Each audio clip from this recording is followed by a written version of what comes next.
Oh, me too. I love cooking. And I love eating. Okay. What? What should we make for our first recipe? Donuts? Cake? Donut cake? Pie? Here's a good one. Chocolate chip cookies. What do you think? Yeah, I'll allow it. Can you put the recipe up on the screen for the kids to follow along? Yeah.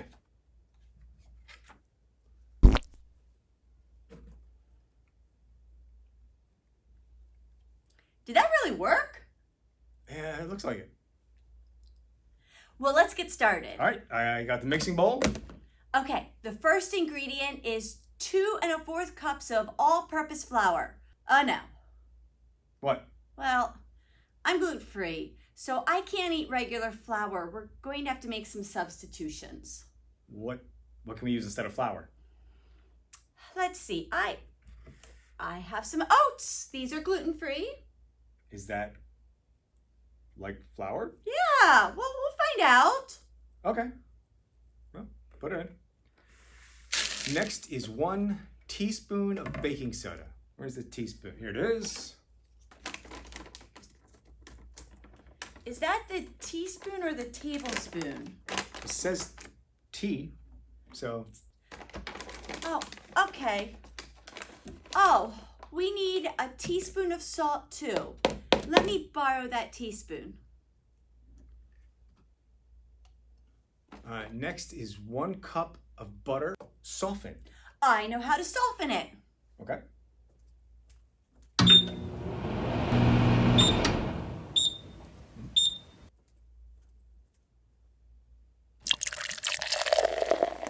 That does look much softer. Okay, we need 3/4 of a cup of granulated sugar. I don't know what that means, but this is regular sugar. That's probably pretty close. 3/4 of a cup. That's probably close. Now we need 3/4 of a cup of packed brown sugar. Packed. What does that mean? Oh, I have that. I actually packed some earlier. Did, but for what? Because sometimes I like to eat some brown sugar when I'm traveling, okay? Okay, well, now we need 1 teaspoon of vanilla extract. What's that? Oh. Here. This is vanilla. To make vanilla extract, you just have to extract it from the cone. It's easy. That is easy. Up next, 2 eggs. Let's see. Oh, here's 2 eggs. Are they from... Left over from Easter. Did you want to take the shells off? No, the shells will give it some extra crunch and texture. Is that why some chocolate chip cookies are crispier than others? That's exactly why some cookies are crispier than others. All right, next, 1 package of Nestle Toll House semi-sweet chocolate morsels. We should use 2 packages. Chocolate is the main ingredient in chocolate chip cookies. That is an excellent point.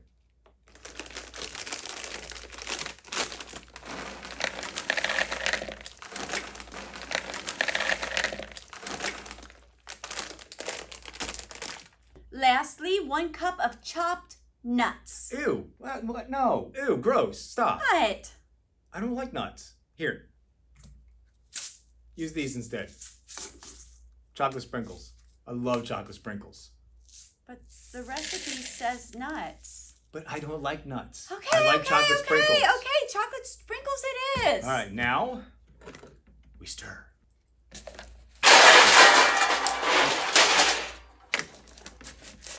It's resisting.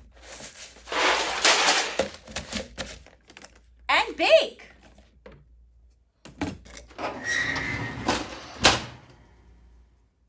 And wait, we should do tonight's lesson while we wait. That's a good idea. Tonight's lesson is based on 1 Corinthians 13, written by the Apostle Paul, and it's all about love. If I could speak all the languages of earth and the angels, but didn't love others, I would only be a noisy gong or a clanging cymbal.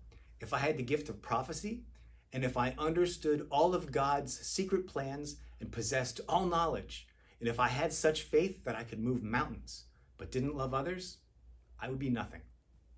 If I gave everything I have to the poor and even sacrificed my body, I could boast about it. But if I didn't love others, I would have gained nothing.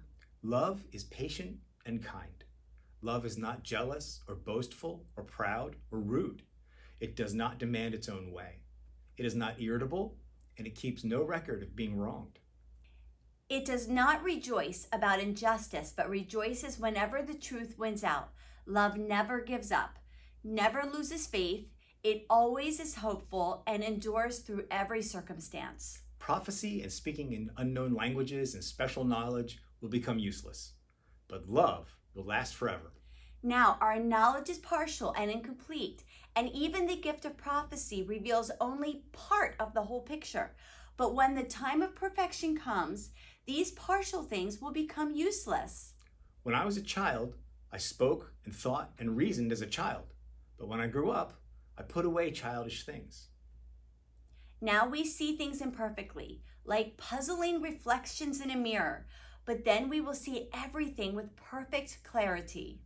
All that I know now is partial and incomplete, but then I will know everything completely, just as God now knows me completely. 3 things will last forever: faith, hope, and love. And the greatest of these is love. Ooh, we'll talk about love later. The cookies are done.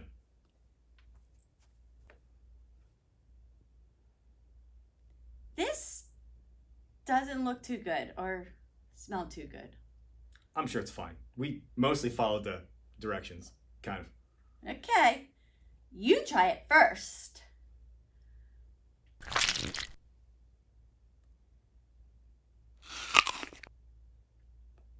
Oh.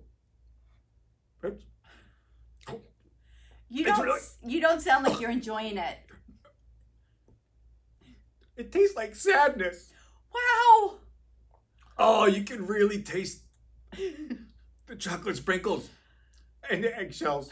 Maybe we should have followed the recipe more closely. We did make a lot of substitutions, and I'm pretty sure that this teaspoon is actually a tablespoon. Isn't that the same thing? It's definitely not. I guess it really matters what ingredients we put into our recipes. And it also really matters what we put into our lives. Like eggshells? No, more like what Paul was writing about in 1 Corinthians 13. He gave us 3 really important ingredients for following Jesus. Paul wrote, 3 things will last forever: faith, hope, and love. And the greatest of these is love. These cookies of sadness might last forever too. This week, as we look at our recipes and learn about cooking, we're also going to talk about these 3 ingredients Paul gave us for following Jesus. And I think we've seen how important it is to use the right ingredients. Definitely. Faith, Hope, and love. and the greatest of these is love. Did you want more of this? No, I think I'm done eating. Maybe forever. Are you sure?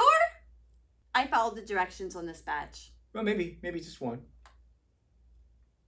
And one, just give me a plate.